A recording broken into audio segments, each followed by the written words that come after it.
Iba-iba tayo ng pananaw about love, iba-iba tayo ng perspective when it comes to fighting for love. Ako, personally, I will never fight for love. Hindi ko ipaglalaban yung pagmamahal ko sa isang tao. For some reasons. First, hindi yan magluloko kapag marunong makontento. Hindi yan magluloko kapag mahal ka. At pangatlo, hindi yan magluloko kapag hindi talaga manloloko. Charis. Anyways, so yung tanong na ipaglalaban mo ba yung pagmamahal mo or bakit hindi mo pinaglaban yung pagmamahal mo sa kanya? Simple lang po. I am not selfish.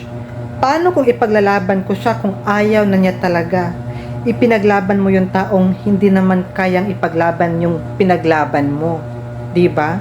Ipinaglalaban mo yung pagmamahal mo sa kanya, pero yung pagmamahal mo para sa kanya hindi niya pinaglaban. So anong silbi ng ipinaglalaban mo? Wala. Huwag tayong maging selfish. Kung hindi na masaya para sa atin yung tao, kung hindi na masaya sa atin yung isang tao, ibigay natin yung kasiyahan na yun kapag sa iba niya nakikita. Ako ganun ako.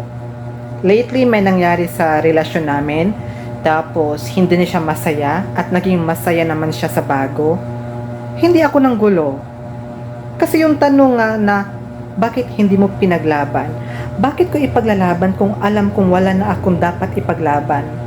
Kung alam kong siya ang pipiliin, kung alam kong sa iba siya masaya, bakit ako mag-waste ng time na ipaglaban yung taong yon? Diba? Anyways, iba-iba tayo ng pananaw, iba't iba tayo ng perspective about fighting for our love, pero ako, never kong gagawin yon. Kapag yung boyfriend ko makipaghiwalay sa akin just because may nakilala siyang iba, masaya siya sa iba, hindi na niya ako mahal, go.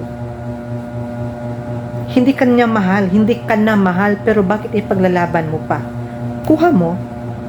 Sana may natutunan. Charis, bye-bye.